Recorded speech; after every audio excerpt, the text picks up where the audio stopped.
അസ്സലാമു അലൈക്കും വറഹ്മത്തുള്ളാഹി. അൽഹംദുലില്ലാ വസ്സലാത്തു വസ്സലാമു അലാ റസൂലില്ലാ. പീസ് റേഡിയോ കൂടിക്കാഴ്ചയുടെ പുതിയൊരു എപ്പിസോഡിലേക്ക് നിങ്ങളെ ഏവരെയും സന്തോഷത്തോടു കൂടി സ്വാഗതം ചെയ്യുന്നു. ദമാം സ്റ്റുഡിയോയിലാണ് നമ്മളുള്ളത്. നമുക്കറിയാം, കൂടിക്കാഴ്ച എന്നത് സമൂഹത്തിലുള്ള ചില വ്യക്തികളെ അവർ സമൂഹത്തിൽ കാണിച്ചു തന്നിട്ടുള്ള ചില പ്രചോദനങ്ങളെ നമ്മൾ മറ്റുള്ളവരിലേക്ക് എത്തിക്കുന്നു.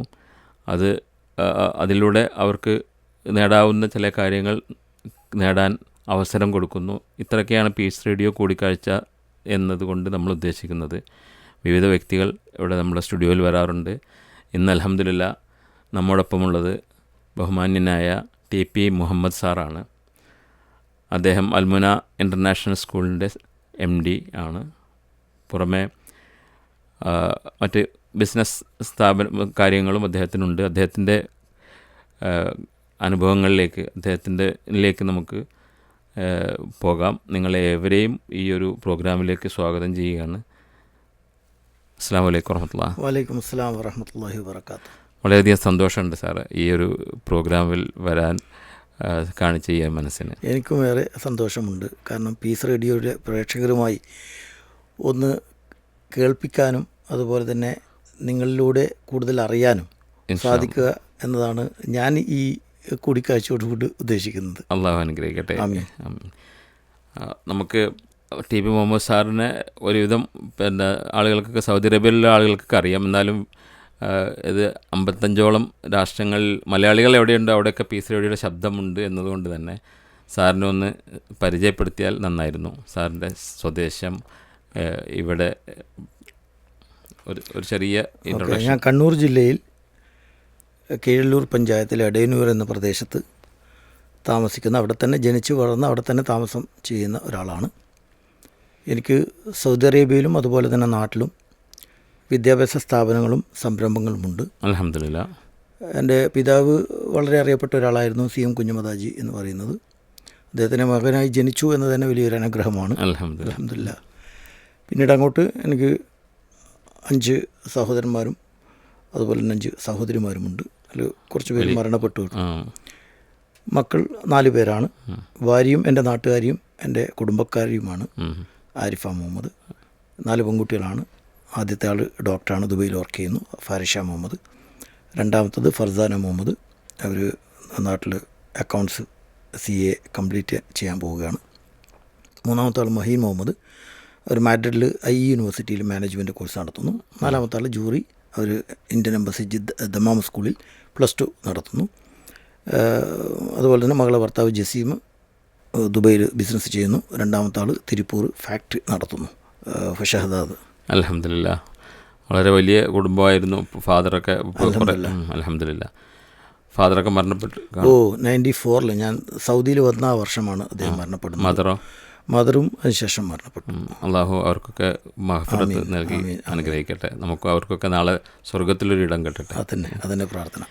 ഇനി നമുക്ക് പലപ്പോഴും നമ്മളൊക്കെ കുട്ടികളോട് പറയാറുണ്ട്, വലിയ ആളാവണം, ചെറുപ്പത്തിൽ ഇങ്ങനെ പറയാറുണ്ട്. അപ്പോൾ നമ്മളറിയുന്ന ഒരു കുടുംബത്തിലുള്ള ഒരു വ്യക്തിയോട്, ഒരു കുട്ടിയോട് ഇങ്ങനെ വലിയ ആളാവണം എന്നൊക്കെ ഇങ്ങനെ പറഞ്ഞ് കുറേ കഴിഞ്ഞിട്ട് ആ കുട്ടിയോട് ചോദിച്ചു, നിനക്ക് എന്താവാൻ ആഗ്രഹം എന്ന് ചോദിച്ചപ്പോൾ പറഞ്ഞു, എനിക്ക് താമു ആവണം എന്ന്. താമു എന്ന് പറഞ്ഞാൽ നമ്മൾ ആ വീട്ടിൽ തെങ്ങ് കയറാൻ വരുന്ന ആളാണ്. അപ്പോൾ വലിയ ആൾ എന്ന് പറഞ്ഞപ്പോൾ അവന് ഉദ്ദേശിച്ച് കാണും വലിയ ഉയരത്തിൽ കയറുന്ന ആളാണെന്നല്ലോ. ഈ സാറിൻ്റെ ജീവിതത്തിൽ സാറിൻ്റെ ബാല്യകാലത്തിൽ എന്തെങ്കിലും ആഗ്രഹങ്ങളുണ്ടായിരുന്നോ? ആ പാഷൻ്റെ അവിടേക്ക് എത്തിയിട്ടുണ്ടോ? അതോ ആ ഒരു ബാല്യകാലത്തെക്കുറിച്ചൊന്ന് പറയാൻ പറ്റുമോ? ഞാൻ നേരത്തെ പറഞ്ഞല്ലോ, എൻ്റെ പിതാവ് ഒരു ബിസിനസ്സുകാരനായിരുന്നു, ഒപ്പം സാമൂഹ്യ പ്രവർത്തകനുമായിരുന്നു. എൻ്റെ വീട് ആ പ്രദേശത്ത് അറിയപ്പെടുന്ന വീടാണ്. ഒരുപാട് പ്രശ്നങ്ങളൊക്കെ കോടതി പോലെ പരിഹരിച്ചു പോകുന്നതും എൻ്റെ വീട്ടിൽ വെച്ചാണ്. എൻ്റെ ബാപ്പയുടെ സാന്നിധ്യത്തിലായിരുന്നു. അത് എനിക്കേറെ പ്രചോദനം നൽകിയിട്ടുണ്ട്. അതുപോലെ ബാപ്പയെപ്പോലെ ആവുക എന്നത് എൻ്റെ ഒരു ഉദ്ദേശ ലക്ഷ്യമായിരുന്നു. അതിന് സാമ്പത്തികമായ ഭദ്രത വേണം, ഒപ്പം തന്നെ സാമൂഹിക വികാരം ഉൾക്കൊള്ളാനുള്ള മനസ്സും വേണം. ഇത് രണ്ടും വേണം. ഓക്കെ. പക്ഷേ ബാല്യകാലത്ത് ഞാൻ പറയാം, സാധാരണ APJ അബ്ദുൽ കലാം രാമേശ്വരം പോലെയുള്ള ഒരു ചെറിയ ഗ്രാമത്തിൽ ജനിച്ച് അദ്ദേഹത്തിൻ്റെ ചെറിയ ബാല്യത്തിൽ തന്നെ അദ്ദേഹം ആഗ്രഹിച്ചത് ഒരു എയർക്രാഫ്റ്റ് ആ രൂപത്തിലുള്ള ഒരു വിമാനം പറക്കൽ, ആ രൂപത്തിലുള്ള ആഗ്രഹങ്ങളായിരുന്നു. പിന്നെ അദ്ദേഹം സയൻസിലേക്ക് പോകുന്നു, സയൻറ്റിസ്റ്റ് ആവുന്നു. പിന്നീട് ബഹിരാകാശത്തിലേക്ക് യാത്ര ചെയ്യുന്ന ഒരു സംരംഭം ഉണ്ടാക്കുന്നതിൽ ഒരു പ്രാധാന്യ വ്യക്തിയായി മാറുന്നു. അതുപോലുള്ള സ്വപ്നങ്ങളിലേക്ക് നമ്മൾ പോകുമ്പോൾ അള്ളാഹുവിൻ്റെ അനുഗ്രഹം കൂടെ തന്നെ ഉണ്ടെങ്കിൽ, ദൃഢനിശ്ചയത്തോടുകൂടി പ്രവർത്തിക്കാൻ സാധിക്കുമെങ്കിൽ സ്വപ്നങ്ങളൊക്കെ സാക്ഷാത്കരിക്കാൻ കഴിയും. പക്ഷേ സ്വപ്നങ്ങൾ എപ്പോഴും എന്ന് പറയുന്നത് പ്രാവർത്തികമാക്കാനുള്ളതാവണം. ഓക്കെ, അദ്ദേഹം പറഞ്ഞ മാതിരി നമുക്കൊരു സ്വപ്നം ഉണ്ടായാൽ സ്വപ്നം രാത്രി ഉറങ്ങുമ്പോൾ ഉണ്ടാവേണ്ടതില്ല, മറിച്ച് നമ്മൾ ഉറക്കം കെടുത്തുന്നതായിരിക്കണം സ്വപ്നം. ആ ഉറക്കം കെടുത്തുന്ന സ്വപ്നത്തിലും നമ്മൾ എത്തിപ്പിടിക്കാൻ കഴിയുന്നതായിരിക്കണം നമ്മുടെ സ്വപ്നങ്ങൾ. അതിൻ്റെ അപ്പുറത്തേക്ക് പോയി കഴിഞ്ഞാൽ നമ്മൾ പരാജയപ്പെട്ടു പോകും. വെറുതെ സ്വപ്നം കണ്ടിരുന്നാൽ പോരാ, അതിനനുസരിച്ചുള്ള പ്രവർത്തനം വേണം എന്നതാണ് ഒരു ചുരുക്കം അല്ലേ? അൽഹംദുലില്ലാ. അത് സാറിൻ്റെ ചെറുപ്പകാലത്തുള്ള ആഗ്രഹം ഈ വിദ്യാഭ്യാസ മേഖലയിൽ വരണം എന്നായിരുന്നോ അതോ വേറെ? ഇല്ലില്ല, അത് യാദൃശ്ചികമായി വന്നതാണ്.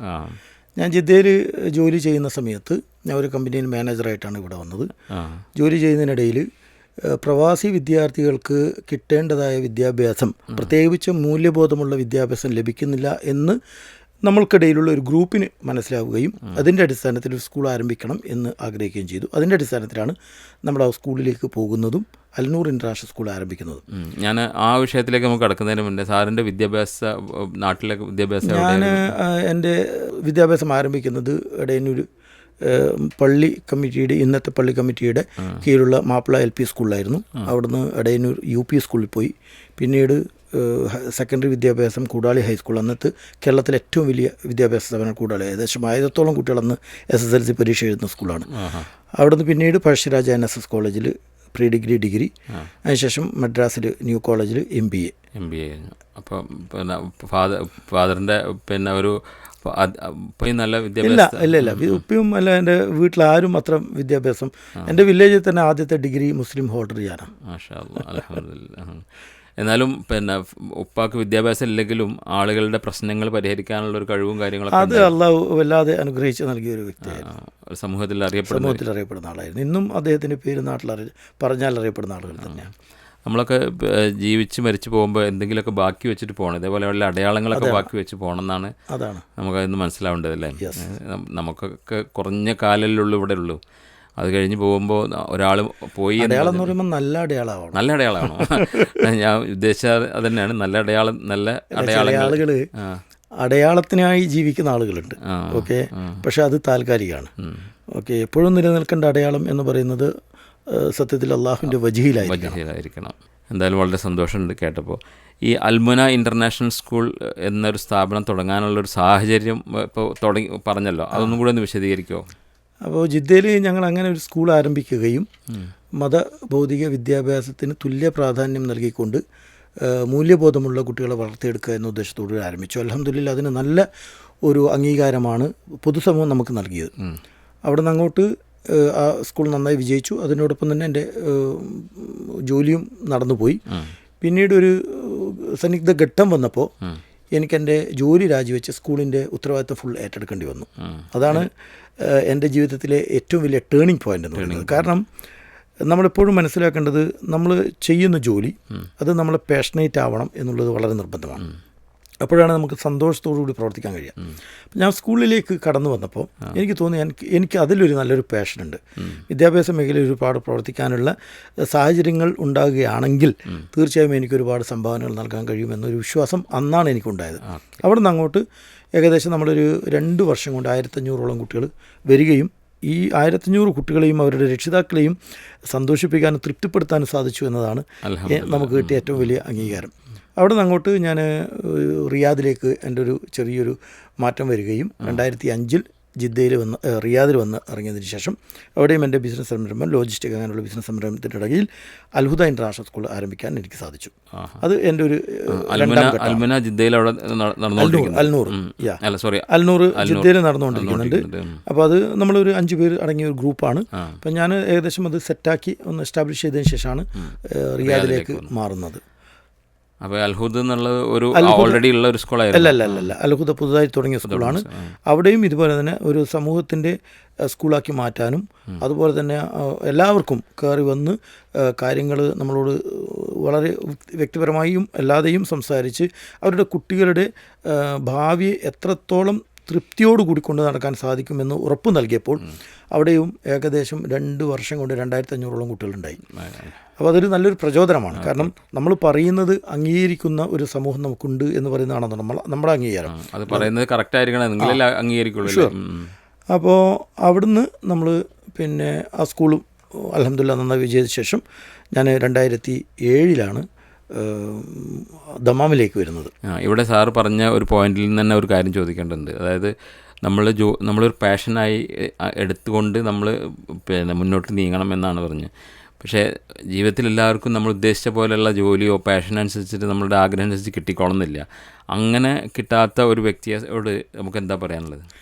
സത്യത്തിൽ ഞാനൊരു ബിസിനസ് പ്രപ്പോസലായിട്ടല്ല, അല്ലെങ്കിൽ ബിസിനസ്സിൻ്റെ ഒരു മാർക്കറ്റിംഗ് ആയിട്ട് പറയുന്നതല്ല. ഞാനെപ്പോഴും പഠിക്കാൻ ആഗ്രഹിക്കുന്ന ആളാണ്.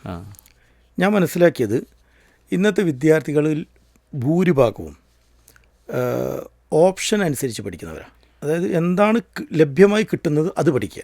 സത്യത്തിൽ അവൻ്റെ പാഷനോ അവൻ്റെ കപ്പാസിറ്റിയോ അവൻ്റെ ഇൻട്രസ്റ്റോ അടിസ്ഥാനമാക്കിയല്ല അവരുടെ പഠനം തുടർന്നു പോകുന്നത്.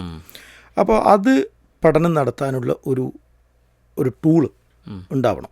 അപ്പം ഇന്ന് ഒരുപാട് ടൂളുകളുണ്ട്, പക്ഷെ അത് എത്രത്തോളം ജനകീയമല്ല. അതായത് ആപ്റ്റിറ്റ്യൂഡ് ടെസ്റ്റുകളും പേഴ്സണാലിറ്റി ടെസ്റ്റുകളും ജനകീയമല്ല. അപ്പം ഞാൻ ആ ഒരു ഭാഗത്തേക്ക് കടന്നപ്പോൾ അങ്ങനെ ഒരു ടൂൾ കൂടി ഞാനിപ്പോൾ ലോഞ്ച് ചെയ്തിട്ടുണ്ട്. യൂസ്ലോട്ട് AI എന്ന് പറഞ്ഞുകൊണ്ട് പേഴ്സണാലിറ്റി ആൻഡ് കരിയർ ടെസ്റ്റ്. അത് അൽഹംദുലില്ലാ ലോഞ്ച് ചെയ്തു. അത് വിദ്യാർത്ഥികൾക്ക് മാത്രമല്ല, ജോബ് സീക്കേഴ്സിനും പറ്റും, ജോലി ചെയ്യുന്നവർക്കും പറ്റും. കാരണം ജോബ് സീക്കേഴ്സിന് എന്ത് ജോലിയാണ് ഞാൻ ചെയ്യേണ്ടതെന്ന് പറഞ്ഞു കൊടുക്കാൻ ആ ടൂളിന് കഴിയുന്നുണ്ട്. അതുപോലെ തന്നെ ചെയ്യുന്നവർക്കും ഞാൻ ചെയ്യുന്ന ജോലിയിലല്ല തൃപ്തി, അതിൻ്റെ അപ്പുറത്തേക്ക് എനിക്ക് താല്പര്യങ്ങളെല്ലാം എൻ്റെ കഴിവ് മറ്റുള്ളതിലാണെന്ന് കാണിച്ചു കൊടുക്കാനും ആ ടൂൾ കൊണ്ട് കഴിയുന്നുണ്ട്.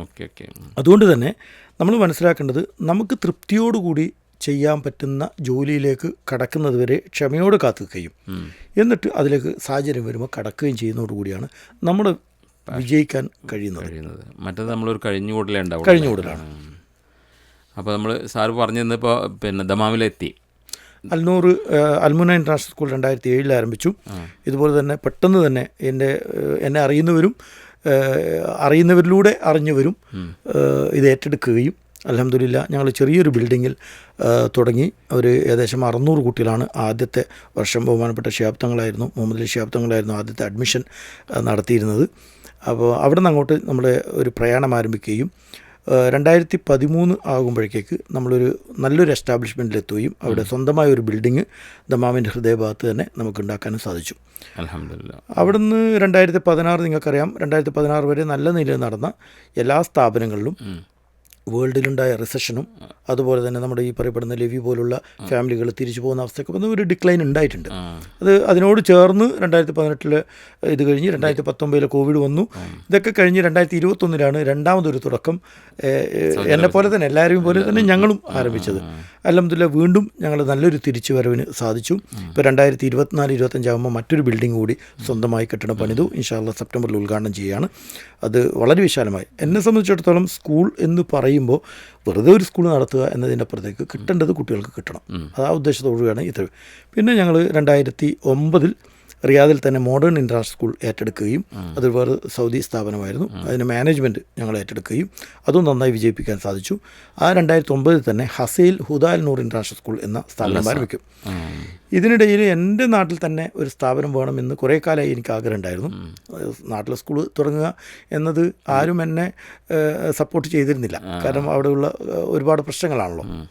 എന്നിരുന്നാലും 2014 സീൽ ഇൻ്റർനാഷണൽ സ്കൂൾ, ആദ്യം മലബാർ ഇൻ്റർനാഷണൽ സ്കൂളായിരുന്നു, അത് ആരംഭിക്കാൻ സാധിച്ചു. പിന്നീട് അതിൻ്റെ പേര് സീൽ ഇൻ്റർനാഷണൽ സ്കൂൾ എന്ന് പേര് മാറി. അൽഹംദുലില്ലാ ഇന്ന് കണ്ണൂർ ജില്ലയിൽ തന്നെ അറിയപ്പെടുന്ന സ്ഥാപനമായി മാറാനും അതുകൊണ്ട് സാധിച്ചിട്ടുണ്ട്. ഇവിടെ പിന്നെ 2 കാര്യങ്ങളിലാണ് കുറച്ച് വിശദമായിട്ട് സംസാരിക്കേണ്ടതാണ്. ഇൻഷാ അല്ലാഹ് പിന്നീട് സംസാരിക്കുക. ഇപ്പോൾ 2 രാഷ്ട്രങ്ങളിൽ സൗദി അറേബ്യയിലും നാട്ടിലും സ്കൂളുകൾ ഉണ്ടല്ലോ. അവിടെ രണ്ടും തമ്മിലുള്ളൊരു വ്യത്യാസം എന്താണ്? അത് കൊണ്ടു നടക്കാനുള്ളൊരു പ്രയാസം പിന്നെ അല്ലെങ്കിൽ അതിൻ്റെ ഈസിനെസ് എവിടെയാണ്? അല്ല, നമ്മൾ എവിടെയായാലും അതത് രാജ്യത്തിൻ്റെ റൂൾസ് ആൻഡ് റെഗുലേഷൻസ് പാലിച്ച് പോയി കഴിഞ്ഞാൽ ഒക്കെ കുറച്ചൊക്കെ ബുദ്ധിമുട്ടുണ്ടെങ്കിലും നടത്തിക്കൊണ്ടു പോകുക എന്നുള്ളത് നമുക്ക് സാധ്യമാകുന്ന സംഭവമാണ്. പക്ഷേ എന്നിരുന്നാലും നമുക്ക് നാട്ടിലെ എക്സ്പോഷർ സൗദി അറേബ്യയിൽ കൊടുക്കാൻ കഴിയാറില്ല. ഓക്കെ, കാരണം നാട്ടിലെ കുട്ടികൾക്ക് പിന്നെ പ്രാദേശികമായ ഒരുപാട് സാഹചര്യങ്ങളിലൂടെ കടന്നു പോകാൻ കുട്ടികൾക്ക് സാധിക്കുന്നു. ഇവിടെ അത് സാധ്യമല്ല. ഇവിടെ കുട്ടികൾ ഫ്ലാറ്റ് ജീവിതം, ഒരു ചെറിയ കൂട്ടായ്മയിലുള്ള ഒരു എന്ന് പറയുന്നത് ആശയവിനിമയങ്ങൾ ഒക്കെ, ചിലപ്പോൾ വീടുകളിൽ ഒറ്റക്ക് കുട്ടി ആരോടും സംസാരിക്കാനുണ്ടായില്ല. 1-2 കുട്ടികളാണെങ്കിൽ കുട്ടികൾ പരസ്പരം സംസാരിക്കണം. നാട്ടിലതുപോലെയല്ല. നാട്ടിൽ കുട്ടികൾ തിരിച്ച് വീട്ടിലെത്തിക്കഴിഞ്ഞാൽ അയൽവാസികളായിട്ടോ അല്ലെങ്കിൽ കൂട്ടുകുടുംബമായിട്ടുള്ള വീടുകളിലാണെങ്കിൽ അങ്ങനെ കൂടുതൽ സംസാരിക്കാനും കുട്ടികൾ നിർബന്ധമായി സംസാരിക്കുന്നതും കേൾക്കുന്നതും ലിസണിങ് സ്കില്ല് വളരെ നിർബന്ധമാണ് കുട്ടികൾക്ക്.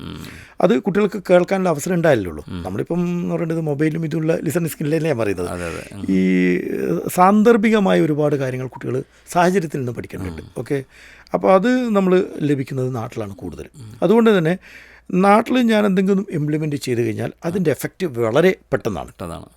അത് കണക്കിന് ഗൾഫിൽ വന്നു കഴിഞ്ഞാൽ ഇവിടെ രക്ഷിതാക്കൾ കുറച്ചുകൂടി എന്താ പറയുന്നത് ഒരു നല്ല ശ്രദ്ധയുള്ളവരാണ്. നാട്ടിനേക്കാളും കൂടുതൽ ശ്രദ്ധ രക്ഷിതാക്കൾക്ക് സൗദി അറേബ്യയിലാണ്. അതുകൊണ്ട് നമ്മൾ രക്ഷിതാക്കളിലൂടെ കൂടുതൽ കാര്യങ്ങൾ ഇംപ്ലിമെൻറ്റ് ചെയ്യാനാണ് ശ്രമിക്കാറ്. ആ ഒരു വ്യത്യാസമാണ് എനിക്ക് കൂടുതൽ ഉണ്ടായിട്ടുള്ളത്. രക്ഷിതാക്കളുടെ ശ്രദ്ധ കൂടുന്നത് ഗുണ ചെയ്യുക ദോഷ ചെയ്യുക അല്ല, കാരണം എന്ന് വെച്ച് കഴിഞ്ഞാൽ അത് സ്കൂളിൻ്റെ ഒരു നിയന്ത്രണം പോലെ ഇരിക്കുന്നു. കാരണം സ്കൂൾ നിരന്തരമായി രക്ഷിതാക്കളുമായി ഒരു ബന്ധം സൃഷ്ടിച്ചു വെക്കണം. നമ്മളത് ചെയ്യാറുണ്ട്. ഓക്കെ, പേരൻസ് മീറ്റിംഗ് ആയാലും പിന്നെ മെൻറ്റർ സിസ്റ്റം ആയാലും രക്ഷിതാക്കളുമായി നിരന്തര ബന്ധം ഉണ്ടാവണം. ഇപ്പോൾ ഇത് പറഞ്ഞപ്പോഴാണ് പ്രവാസി സമൂഹത്തിൻ്റെ ഇടയിൽ വിദ്യാഭ്യാസത്തിൻ്റെ ഒരു വിദ്യാഭ്യാസം കുട്ടികൾക്ക് വിദ്യാഭ്യാസം കൊടുക്കണം, വിദ്യാഭ്യാസം നേടുന്നതിൻ്റെ പ്രാധാന്യത്തെക്കുറിച്ചിട്ട് സാറിന് എന്താ പറയാനുള്ളത് ആ പ്രവാസികളോട്? അതായത് പ്രവാസിയെ സംബന്ധിച്ചിടത്തോളം ഇവിടെ നമുക്ക് അധികവും ബ്ലൂ കോളേഴ്സ് ജോലിക്കാരാണ് കൂടുതൽ. മറ്റുള്ള ജോലിക്കാരുണ്ട് എന്നിരുന്നാലും പെർസെൻറ്റേജ് വെച്ച് കൂടുമ്പോൾ അപ്പോൾ ഓരോ പ്രവാസിയെ സംബന്ധിച്ചിടത്തോളം എനിക്ക് കിട്ടിയതിനേക്കാൾ കൂടുതൽ, ഞാൻ ഉണ്ടായതിനേക്കാൾ കൂടുതൽ എൻ്റെ കുട്ടിക്ക് ലഭിക്കണം എന്നത്. അപ്പോൾ വിദ്യാഭ്യാസം അതിന് കൃത്യമായ ഒരു പ്ലാറ്റ്ഫോമാണ്. അപ്പോൾ എൻ്റെ കുട്ടിക്ക് എനിക്ക് കിട്ടാത്തത് കിട്ടണം എന്നാഗ്രഹിക്കുന്നത്, എനിക്ക് കിട്ടാത്ത വിദ്യാഭ്യാസം അവന് കിട്ടണം എന്നതുകൊണ്ടും, പിന്നെ കുട്ടികൾ അവരോടൊപ്പമാണ് ജീവിക്കുന്നത്. അപ്പോൾ അവരോടൊപ്പം ജീവിക്കുമ്പോൾ കുട്ടികളുടെ വികാരങ്ങളെ മനസ്സിലാക്കാൻ രക്ഷിതാക്കൾ കൂടുതൽ സാധിക്കും. നമ്മുടെ നാട്ടിലെ പോലെ ഇവിടെ കൂടുതൽ രക്ഷിതാക്കൾ കൂടുതൽ കുട്ടികളുമായി ഇടപഴകുന്ന ഒരു സംഭവം ഇവിടെ ഉണ്ടാവും. അതുകൊണ്ട് തന്നെ കുട്ടികൾക്ക് കൂടുതൽ നല്ല വിദ്യാഭ്യാസം കിട്ടണമെന്ന് ആഗ്രഹിക്കുന്ന രക്ഷിതാക്കളായതുകൊണ്ട് തന്നെ ഇവിടെ കുട്ടികളുടെ എല്ലാ കാര്യങ്ങളും അവിടെ ഇടപെടുകയും അതുപോലെ തന്നെ അവർ വിദ്യാഭ്യാസത്തിന് വേണ്ടി ശ്രദ്ധ ചെലുത്തുകയും ചെയ്യുന്നുണ്ടെന്നാണ് എനിക്ക് മനസ്സിലായിട്ടുള്ളത്. അതോടൊപ്പം ഇവിടുത്തെ വിദ്യാഭ്യാസം കഴിഞ്ഞിപ്പം നമുക്കറിയാം സൗദി അറേബ്യയെ സംബന്ധിച്ചിടത്തോളം ഒരു സെക്കൻഡറി വിദ്യാഭ്യാസം കഴിഞ്ഞാലുള്ള സാഹചര്യങ്ങൾ കുറവാണ്. അൽഹംദുലില്ലാ നമ്മളൊക്കെ ആ രംഗത്തേക്ക് കോളേജ് അതുപോലെ തന്നെ ടെക്നിക്കൽ കോളേജൊക്കെ കൊണ്ടുവരാനുള്ള ശ്രമത്തിലാണ് ഞങ്ങളൊക്കെ ഉള്ളത്. അതുകൊണ്ട് തന്നെ അവരൊക്കെ നാട്ടിൽ ഏറ്റവും നല്ല വിദ്യാഭ്യാസ സ്ഥാപനത്തിൽ കൊണ്ടുപോയി പഠിക്കും. അതിന് കാശ് ഒരു കാരണമായി കാണുന്നില്ല. ഇപ്പോൾ പുറം രാജ്യങ്ങളിലായാലും കുട്ടികളെ അയച്ച് പഠിപ്പിച്ച് വലിയ ഉയർന്ന മേഖലകളിലേക്ക് എത്തിക്കാൻ അവർ ശ്രമിക്കുന്നുണ്ട് എന്നാണ് എനിക്ക് മനസ്സിലായിട്ടുള്ളത്. ഇപ്പോൾ സാറിനെ സംബന്ധിച്ചോളം ബിസിനസ് രംഗത്തേക്കാണ് വന്നത് എങ്കിൽ പോലും പിന്നീട് ഈ സ്കൂളിൻ്റെ ഇതുമായി ബന്ധപ്പെട്ട് നീങ്ങിയപ്പോൾ ബിസിനസ്സിനെ എത്രത്തോളം ശ്രദ്ധിക്കാൻ കഴിഞ്ഞു, അല്ലെങ്കിൽ അങ്ങനെ ബിസിനസ് ചെയ്യണം എന്നുള്ള ആഗ്രഹമുള്ള ആളുകളോട് എന്താണ് പറയാനുള്ളത്? ഞാൻ പറഞ്ഞല്ലോ, എൻ്റെ ബാപ്പ ബിസിനസ്സുകാരനായിരുന്നു. അതുകൊണ്ട് സ്വാഭാവികമായിട്ടും എനിക്കതിൻ്റെ ഒരു ടേസ്റ്റ് ഉണ്ടാവുമല്ലോ. പിന്നെ ഒരു ബിസിനസ്സുകാരൻ എന്ന് പറയുമ്പോൾ കൃത്യനിഷ്ഠതയോടുകൂടി പ്രവർത്തിക്കുന്ന ആളാവണം. അതാണ് ബിസിനസ്സിൻ്റെ ഏറ്റവും മൂല്യമായ ഒരു സംഗതി. അപ്പോൾ ഇവിടെ എന്നെ സംബന്ധിച്ചിടത്തോളം സ്കൂൾ എന്ന് പറയുന്ന ഒരു പാഷനാണ്. ഓക്കെ, എൻ്റെ താല്പര്യമാണ്. ബിസിനസ് എന്ന് പറയുന്നത് മറ്റൊരർത്ഥത്തിലാണ്. ഓക്കെ, അപ്പോൾ ഞാൻ സാധാരണ പറയാറുണ്ട്, നമ്മുടെ ഒരു കുട്ടിയെ പഠിപ്പിച്ചാൽ ആ കുട്ടിയിൽ ഒരു മാറ്റമുണ്ടാവും. എന്നാൽ സ്കൂൾ തുടങ്ങിയ ഒരു സമൂഹത്തിലൊരു മാറ്റം ഉണ്ടാവും. കുറേ ആളുകൾ ഞാൻ ജോലി ചെയ്യുന്നാൽ എനിക്ക് ഒരു ഗുണമുണ്ടാവും. ഞാനൊരു വ്യവസായം തുടങ്ങിയാലോ ഒരുപാട് ആളുകൾക്ക് അതിൻ്റെ ഇതാണ് ഒരു കൺസെപ്റ്റ് എന്ന് പറയുന്നത്. അപ്പോൾ ഞാൻ ചെയ്യുന്നത് എന്നെ സംബന്ധിച്ചിടത്തോളം ഞാൻ എന്ത് ചെയ്യുന്നു എന്നതിനുപരി ഞാൻ എന്തിനു വേണ്ടി ചെയ്യുന്നു എന്നാണ് എൻ്റെ ഒരു ലക്ഷ്യം. സാധാരണ നമ്മൾ ഇന്നമൽ അഅ്മാലു ബിന്നിയാത്ത് എന്നാണ്, വെറുതെ നിയത്ത് എന്ത് ചെയ്യുന്നു എന്നുള്ളതല്ല, ഞാൻ എന്തിനു വേണ്ടി ചെയ്യുന്നു അതാണല്ലോ പ്രാധാന്യം.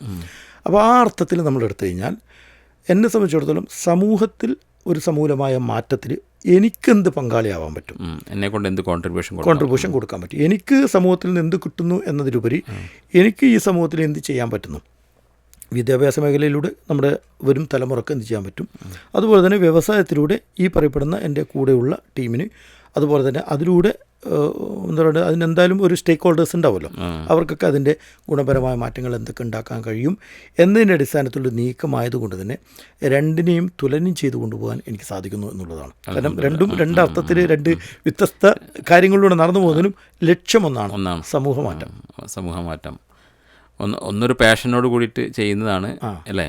രണ്ടും പാഷൻ തന്നെ. പക്ഷെ ഇതിൻ്റെ പാഷൻ എന്ന് പറയുന്നത് വിദ്യാഭ്യാസ മേഖലയിൽ ഉണ്ടാകുന്ന മാറ്റം വരും തലമുറക്ക് ഉണ്ടാകുന്ന മാറ്റമാണ്. ഇത്ര ഈ ഒരു കാലത്തിനിടയ്ക്ക് ഒരുപാട് എല്ലാം വിജയിച്ചോണമെന്നില്ല, കുറേ വെല്ലുവിളികളൊക്കെ വന്നിട്ടുണ്ടാവും. അപ്പോൾ ഏതൊക്കെയാണെന്നുള്ളത്, അതായത് ചില കാര്യങ്ങൾ നമ്മുടെ 100% ശ്രദ്ധ ചെലുത്താൻ സാധിക്കാത്ത നമുക്ക്, കാരണം ഞാൻ സാധാരണ പറയാറുണ്ട്, എല്ലാ ബിസിനസ്സും എല്ലാവർക്കും അള്ളാഹു ഓരോ ആളുകൾക്കും ഒരു വര വരച്ചിട്ടുണ്ട്, ആ വരയിലൂടെ നീങ്ങാവും. ഓക്കെ, നമ്മളെ വര വെറ്റി നീങ്ങിയാൽ മിക്കവാറും എനിക്കെന്നല്ല മിക്ക ബിസിനസ്സുകാർക്കും ചില ഏരിയകളിൽ പരാജയം ഉണ്ടാവും. അത് കാരണം നമുക്കറിയാത്ത മേഖലയിൽ നമ്മളൊന്ന് തൊടാൻ നോക്കും. ഓക്കെ, അപ്പോൾ പൊള്ളും. അങ്ങനെ എനിക്കും പറ്റിയിട്ടുണ്ട്. അപ്പോൾ പക്ഷേ പരാജയങ്ങളിൽ നിന്ന് പാഠം ഉൾക്കൊള്ളുക, അതുപോലുള്ള മേഖലയിൽ പിന്നെ തൊടാതിരിക്കുക. എന്നെ സംബന്ധിച്ചിടത്തോളം ഞാൻ 100% ഇൻവോൾവ് ചെയ്യാത്ത മറ്റുള്ളവർക്ക് വേണ്ടി ചെയ്ത ബിസിനസ്സുകളുണ്ടായിരുന്നു, അതൊക്കെ പരാജയം. ഓക്കെ, അത് എന്നെ സംബന്ധിച്ചിടത്തോളം ബിസിനസ്സിൽ എന്ത് ലാഭം എന്ത് നഷ്ടം എന്നതിലുപരി എങ്ങനെ എസ്റ്റാബ്ലിഷ് ചെയ്യുക എന്നുള്ളതാണ് ഞാൻ നോക്കുക. എനിക്ക് എസ്റ്റാബ്ലിഷ് ചെയ്യാമെങ്കിലും ഞാൻ അതൊക്കെ അപ്പം തന്നെ ഒഴിവാക്കും. അത് എത്ര നഷ്ടം വന്നാലും. ക്യാൻസർ പോലെ ഈ സാധനം നമ്മൾ കൊണ്ടു കിടക്കരുത്. അതൊരു ഒരു ദീർഘദൃഷ്ടിയോട് കൂടി നോക്കാൻ പറ്റുമല്ല. അതെ, അത് നമുക്ക് ഓക്കെ, നമ്മളത് നടത്തി നമ്മൾ ഏൽപ്പിച്ച ആൾക്ക് അതിനുള്ള പ്രാപ്തിയില്ല, എന്നെക്കൊണ്ട് അതിൽ സമയം ചിലവഴിക്കുന്നതിനേക്കാൾ ഉപരി അത് പൂട്ടിക്കെട്ടുന്നതാണെന്ന് തോന്നിക്കഴിഞ്ഞാൽ ഉടനെ പൂട്ടിക്കെട്ടുക. അപ്പോൾ എന്താ, ആ നഷ്ടം ഉണ്ടാവും.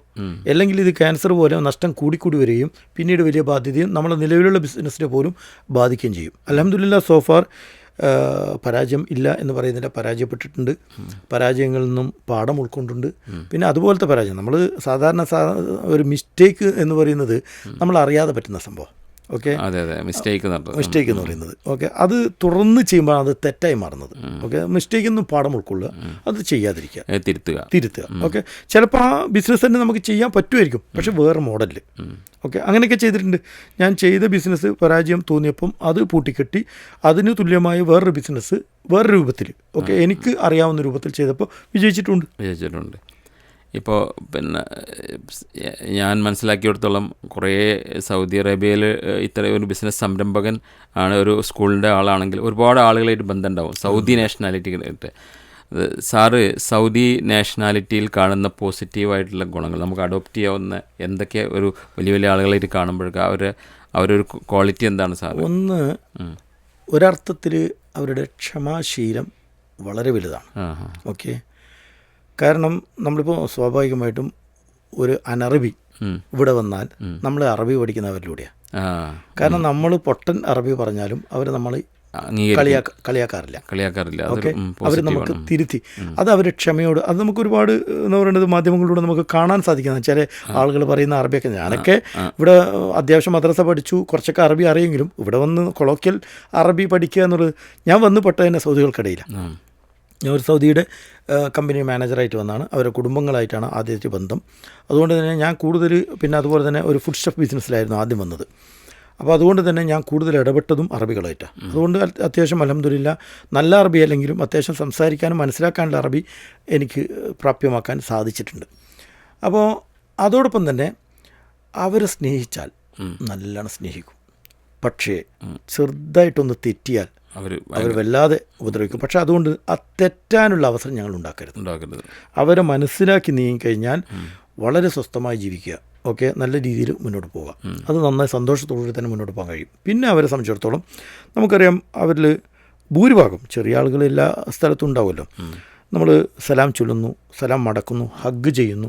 ഓക്കെ, ഇതൊരു സ്നേഹം നമ്മളിലേക്ക് ആകർഷിക്കാൻ ഓക്കെ നമുക്ക് സാധിക്കുന്നു അവരിലേക്ക്. ഓക്കെ, പതുക്കെ നമുക്ക് ആ ക്വാളിറ്റി ഇങ്ങനെ വരും. അതാണ് ഇപ്പം ഞാനിപ്പോൾ ആരെ കണ്ടു കഴിഞ്ഞാലും നമ്മൾ സലാം ചൊല്ലുന്നു, അതുപോലെ തന്നെ ഹഗ് ചെയ്യുന്നു. അപ്പോൾ അതൊരു നല്ല ക്വാളിറ്റിയാണ്. പിന്നെ അവരെ സംബന്ധിച്ചിടത്തോളം അവർ പിന്നെ കുടുംബ ബന്ധങ്ങൾ ഭയങ്കര അത് അസാധ്യമാണ്. ഇപ്പോൾ എൻ്റെ സൗദി അവരുടെ ബാപ്പ ഏകദേശം എൻ്റെ പ്രായത്തിലൊരു 95 ഒക്കെ കടന്നു. എല്ലാ ചൊവ്വാഴ്ചകളിലും ഒരു ദിവസം എല്ലാവരും അവരെ വീട്ടിലെത്തും, ആൺമക്കൾ എന്ത് തിരക്കുണ്ടെങ്കിലും. ഓക്കെ, അപ്പോൾ എന്നോടും എൻ്റെ സൗദി പറയും നീയും വരണം എന്ന് പറയും. ഞാൻ ഇടയ്ക്കിടയ്ക്കൊക്കെ പോകും. ഞാൻ റിയാദിലുള്ള സമയത്ത് ഞാൻ അവിടെ പോകും. അപ്പോൾ പോയി കഴിഞ്ഞാൽ ഒരു 3/4 മണിക്കൂർ ഇരുന്ന് കഴിഞ്ഞാൽ എൻ്റെ ഒരു 19 പേര് വന്നിട്ട് പോകും. അയൽവാസികൾ ഈ പ്രായമുള്ളവരോട് അവർ റെസ്പെക്റ്റ് മാത്രമല്ല അവരെ എൻഗേജ് ആക്കുകയാണ്. ഓക്കെ, എല്ലാത്ത ദിവസം നിർബന്ധമായി ഇപ്പോൾ ഒരു 5-10 കുട്ടികളൊക്കെ ഉണ്ടാവുമല്ലോ, മാറി മാറി ഓരോ ദിവസങ്ങളിൽ ആ ഷെഡ്യൂൾ അവർ പുറത്തു പോകാൻ പാടില്ല. അത് മാമയാണ്. ഇപ്പം ഞാനിപ്പോൾ എൻ്റെ സൗദിനെ എന്ന് വിളിച്ചാൽ അനന്ത് മാമ ഫിനിഷ്, ഒന്നും സംസാരിക്കാൻ പാടില്ല. ഓക്കെ, അനന്ത് മാമ എന്ന് പറഞ്ഞാൽ അവിടെ നിർത്തിക്കൊള്ളുന്നത്, അർജന്റ് ആണെങ്കിലും നമ്മൾ അവിടെ നിർത്തി. ഓക്കെ, അതുപോലെ തന്നെ ഹോസ്പിറ്റൽ. ഇപ്പോൾ എൻ്റെ കൂടെ കുറേ സൗദികൾ വർക്ക് ചെയ്യുന്നുണ്ട്. ഞാൻ മനസ്സിലാക്കിയെടുത്തോളം പിന്നെ അനഫി മാമ ബാബ ഫി മുസ്തഷ്ഫ അല്ല ഉഖ്തി അഹു മുസ്തഷ്ഫ എന്ന് പറഞ്ഞാൽ പിന്നെ നമുക്ക് അവരോട് ജോലി പറയാൻ പാടില്ല. ഓക്കെ, അതാണ് ഇജാദയാണ്, പേടിജാതിയാണ്. അപ്പോൾ അതൊക്കെ നമ്മൾ മനസ്സിലാക്കേണ്ടത് ഇവരുടെ കുടുംബ ബന്ധത്തിൽ അവർ കൊടുക്കുന്ന പ്രാധാന്യം ഒക്കെ വളരെ വലുതാണ് എന്ന് മാത്രമല്ല, അതിൽ നമ്മൾ ഉൾക്കൊള്ളേണ്ടത് ഒരു രോഗിയുടെ അടുത്ത് പോയി നമ്മൾ സമയം ചെലവഴിക്കുന്ന ഉപരി അവർക്ക് മറ്റുള്ളവരായി സംസാരിക്കാനുള്ള ഒരു അവസരമാണത് ഈ പ്രായമൊക്കെ ആയിക്കഴിഞ്ഞാൽ. അപ്പോൾ അതിനുള്ള അവസരങ്ങൾ നമ്മൾ ഉണ്ടാക്കി കൊടുക്കണം. ഓക്കെ, ഇപ്പം ഞാൻ പറഞ്ഞില്ലേ ഈ പറയപ്പെടുന്ന സൗദിയുടെ ഫാദറിൻ്റെ വീട്ടിൽ പോയി കഴിഞ്ഞാൽ, നേരത്തെ എൻ്റെ ജിദ്ദയിലുള്ള സൗദിൻ്റെ വീട്ടിലും ഞാൻ പോകാറുണ്ട്. അദ്ദേഹത്തിൻ്റെ ഫാദർ ഇതുപോലെ തന്നെ ഞാനൊരു നല്ല അടുപ്പം. ഞാൻ ഈ സൗദികളായിട്ടുള്ള എൻ്റെ ഒരു നല്ലൊരു ബന്ധം ഇപ്പോൾ എൻ്റെ ഒരു 4ാമത്തെ സ്പോൺസറാണ് ഇപ്പോൾ ലാസ്റ്റിലെത്തത്. ഞാൻ ഷാജിയിലേക്ക് മാറുന്നതിന് മുമ്പേ ഈ 4 ആൾക്കാരിൽ ഒരാൾ മാത്രമാണ് മരണപ്പെട്ടത്. ഈ 4 ആൾക്കാരെ ഫാമിലിയായിട്ട് ഞാൻ ഇപ്പോഴും ബന്ധമുണ്ട്. ഓക്കെ, എല്ലാ രീതിയിലും നമ്മൾ സാധാരണ ഒരു വിഷസ് അയക്കുന്നതിനൊക്കെ ഉപരി നമ്മളൊരു കാർഡ് അയക്കുന്നതിൻ്റെ അപ്പുറം നല്ല റൈറ്റിങ്ങിലുള്ള മെസ്സേജുകളാണ് പരസ്പരം.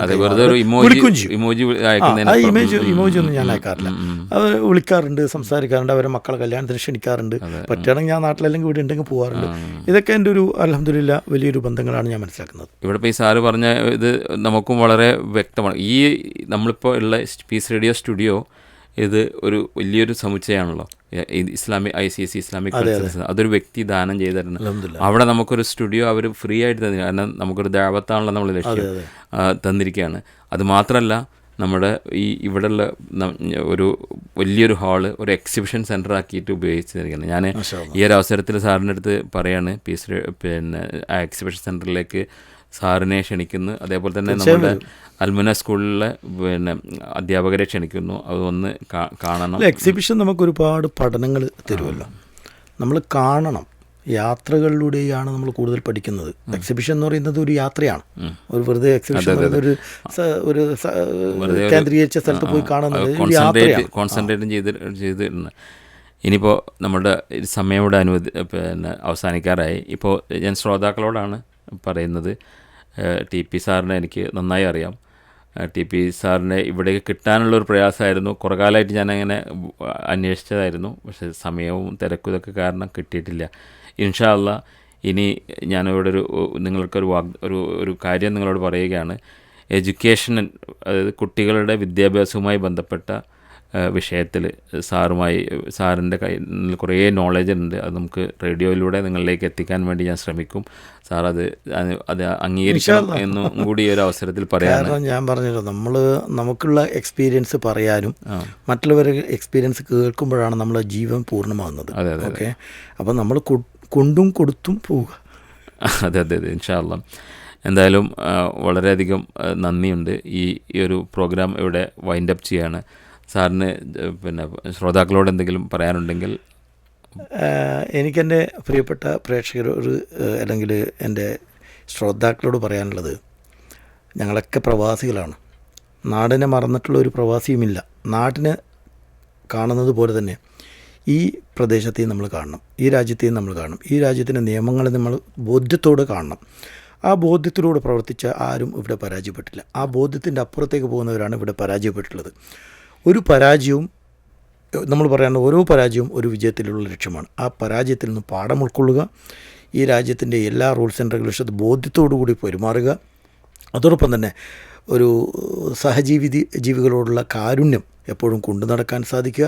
ഇതൊക്കെയാണ് പ്രവാസിൽ നമുക്ക് ചെയ്യാൻ സാധിക്കുന്നത്. തിരിച്ചു പോകുമ്പോൾ അടയാളപ്പെടുത്താനായി നമുക്ക് നല്ല നല്ല കുറച്ച് ഓർമ്മകൾ, നല്ല ബന്ധങ്ങൾ. ഇപ്പം നമ്മളെന്ന പ്രവാസിയെ സംബന്ധിച്ചിടത്തോളം നമ്മൾ വ്യത്യസ്ത രാഷ്ട്രങ്ങളിലെ, വ്യത്യസ്ത രാജ്യങ്ങളിലെ, വ്യത്യസ്ത സംസ്ഥാനത്തെ, വ്യത്യസ്ത ജില്ലകളിലെ ആളുകളുമായി ബന്ധമുണ്ട്. ഇപ്പം നമ്മളെ സംബന്ധിച്ചിടത്തോളം ഞാൻ എവിടെ പോകുന്നുണ്ടെങ്കിലും എനിക്ക് അവിടെയൊക്കെ ആളുകളുണ്ട്. അതിൻ്റെ പ്രധാന കാരണം നമ്മൾ സമൂഹത്തിൽ ജീവിക്കുന്നു എന്നതുകൊണ്ടാണ്. ഇതൊക്കെ ഒരു അടയാളപ്പെടുത്തലാണ്. ഈ അടയാളപ്പെടുത്തലിലൂടെ സാമൂഹ്യ നന്മ മുൻനിർത്തിക്കൊണ്ട് ജീവിതത്തിൻ്റെ ഭാഗം കൊണ്ടു നടക്കുക എന്ന് മാത്രമാണ് എനിക്ക് പറയാനുള്ളത്. തീർച്ചയായും പീസ് റേഡിയോയിലൂടെ എനിക്ക് കിട്ടിയ അവസരത്തിന് അള്ളാഹുവിന് നന്ദി പറയുന്നു. അതുപോലെ തന്നെ പീസ് റേഡിയോൻ്റെ എല്ലാ അംഗങ്ങൾക്കും എൻ്റെ നന്ദി ഇവിടെ അറിയിക്കുകയാണ്. Thank you. അസ്സലാമു അലൈക്കും. വളരെയധികം സന്തോഷം. സാറ് പറഞ്ഞത് വളരെ കറക്റ്റാണ്. ഈ പല ആളുകളായിട്ട് ബന്ധപ്പോൾ മട്ടന്നൂരുള്ള സാറിനെ പാലക്കാട് ജില്ലയിലെ വിളത്തൂരിൽ ഒരു ബന്ധം വരികയാണ്. ഗൾഫിലാണല്ലോ ഈ അവസരം കിട്ടുന്നത്. നാട്ടിൽ വളരെ ചുരുക്കി കിട്ടുള്ളൂ. നമ്മൾ എത്രയോ വിവിധ ആളുകളായിട്ട് ബന്ധപ്പെടാനുള്ളൊരു അവസരം ഇവിടെ ഗൾഫിൽ കിട്ടുന്നുണ്ട്. സാറിൻ്റെ ഉപദേശം വളരെ ആപ്റ്റാണെന്ന് തന്നെയാണ് എനിക്ക് പറയാനുള്ളത്. ഇൻഷാ അല്ലാഹ് ഈ ഒരു പ്രോഗ്രാം ഇവിടെ വൈൻഡപ്പ് ചെയ്യുകയാണ്. ഇനിയും അള്ളാഹു നമുക്ക് വീണ്ടും കാണാനുള്ള അവസരം നൽകട്ടെ. അസ്സലാമു അലൈക്കും വറഹ്മത്തുള്ളാഹി.